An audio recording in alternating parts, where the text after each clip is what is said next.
देख रहे हैं सिटी इंडिया न्यूज चैनल हक की आवाज। पैराडाइज फंक्शन पैलेस महबूब नगर। सरदार सरवाई पापन्ना गौड़ बहुजन समाज के क़याम की जिद्दोजहद के पहले हीरो थे। इन ख्यालात का इजहार रुकन असम्बली महबूब नगर एन.एम. श्रीनिवास रेड्डी ने किया। सरदार सरवाई पापन्ना की आज 374वीं यौम पैदाइश की मुनासिबत से महबूब नगर मुस्तकर के पद्मावती कॉलोनी में वाक़ सरदार सरवाई पापन्ना मुजस्समे पर रुकन असम्बली ने फूलमाला चढ़ाकर खिराज पेश किया। रुकन असम्बली ने इस मौके पर कहा कि सरदार सरवाई पापन्ना गुलामी को ख़त्म कर दलित बहुजनों को रियासती इक़दार की तरफ लेकर जाने वाले वो पहले बहुजन समाज के हीरो थे। उन्होंने तमाम बरादरियों को मुत्तहद किया और मुग़लों और वैशारों की जालिम हुक्मरानी के ख़िलाफ़ मुकामी लोगों की हिफाजत की जिम्मेदारी संभाली। उन्होंने पहली बार गोलकुंडा के किले पर हिंदुस्तानी झंडा लहराया। वो अपनी माँ के नाम से सरवाई पापन्ना के नाम से मशहूर हुए। वो वाहिद शख्स है जिन्होंने तारीख़ में अपने नाम के आगे अपनी माँ का नाम रखा। रुकन असम्बली ने कहा कि ऐसे लीडर की तारीख़ को आने वाली नस्लों के सामने पेश करने की अशद ज़रूरत है।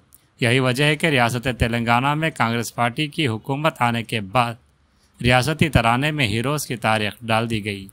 आंदेसरी के लिखे हुए सरकारी तराने में हीरोज़ की तारीख़ को आने वाली नस्लों के सामने पेश करने के इरादे से रखा है। इस मौके पर जिला कलेक्टर विजेंद्र बोई, सदर नशीन बल्दिया आनंद गौड़, एडिशनल कलेक्टर शिवेंद्र प्रताप के अलावा दीगर मौजूद थे।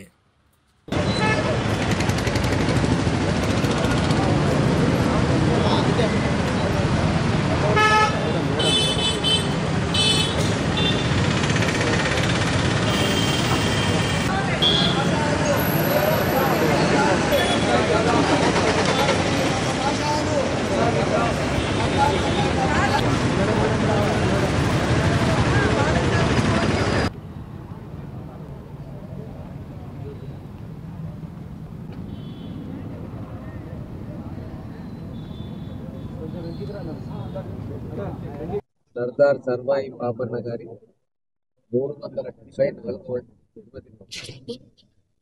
మళ్ళొక్కసారి తెలంగాణ ప్రజలు ఆ యుద్ధవీరుడి వీరగాథలను వారు ఆ రోజు నుంచి ఇప్పటిదాకా తెలంగాణ ప్రజలను ఎట్లా చైతన్యపరిచారో, వారి గాథలు విని ఎట్లా స్ఫూర్తి చెందిండ్రో ఇవన్నీ కూడా మనకు తెలుసు. తెలంగాణ ఉద్యమ సమయంలో కూడా సర్వాయి పాపన్న గారి శౌర్యాన్ని, వారి ప్రతాపాన్ని ఊరు వాడ మనం అందరం ఆ రోజు ఢిల్లీ వెళ్ళినటువంటి మొఘలు చక్రవర్తులను కూడా ఎదిరించి తెలంగాణను విముక్తి చేసిన ఘనత సర్దార్ సర్వాయి పాపన్న. గోల్కొండ కిల్లా మీద మొట్టమొదటిసారిగా ఒక తెలుగువాడి పతాకాన్ని ఎగరేసిన ఘనమైన చరిత్ర కూడా మన సర్దార్. అందుకే వారిని ఇప్పటికి కూడా కొనియాడుతూ మొత్తం సప్పండ వర్ణాలు కూడా వారు చేసిన సాహస కృత్యాలను ఇప్పటికీ తలుచుకుంటారు. జానపద గీతాల రూపంలో, బుర్రకథల రూపంలో తరతరాలుగా వారి చరిత్ర తెలంగాణ మొత్తం అన్ని వర్గాల ప్రజలకు కూడా ఇంటింటికి, గ్రామ గ్రామానికి చేరి. అందుకే ఉద్యమ సమయంలో మనం తెలంగాణ రాష్ట్ర గీతం రాసుకున్న సందర్భంలో అధ్యక్షుడి గారు బహుజన యుద్ధ వీరుల గాథలను, వారి సాహస కృత్యాల నుంచి స్ఫూర్తి పొందాలన్న ఉద్దేశంతో మన బహుజన యుద్ధ వీరులు సర్వాయి పాపన్న గారు కావచ్చు, అలాగే పండుగ సాయన్న గారు కావచ్చు, మీర్ సాహిబ్ గారు కావచ్చు, ఇటువంటి కల్మషం లేకుండా అన్ని వర్గాల ప్రజల కోసం పోరాటం చేసి ప్రాణాలు అర్పించిన వీరులందరినీ కూడా గుర్తు చేసుకునేందుకు ఆ తెలంగాణ రాష్ట్ర గీతంలో కలకాలం వీరి పేరు చిరస్థాయిగా ఉండాలని చెప్పి ఆ రాష్ట్ర గీతంలో పెట్టుకొని వారికి సమున్నతమైన గౌరవాన్ని తెలంగాణ సమాజం ఇచ్చింది. దాన్ని ఈరోజు మా కాంగ్రెస్ ప్రభుత్వం వచ్చిన తర్వాత గత 10 సంవత్సరాలుగా విస్మరించిన ఈ యుద్ధ వీరులను, బహుజన వీరులందరినీ కూడా రాష్ట్ర గీతం రూపంలో మనం స్మరించుకునే అవకాశాన్ని ఇప్పుడున్న కాంగ్రెస్ ప్రభుత్వం మనందరికీ కూడా ఇచ్చింది. ఘనంగా ఈరోజు సర్వాయి పాపన్న గారి జయంతిని మేము జరుపుకుంటా ఉన్నాం.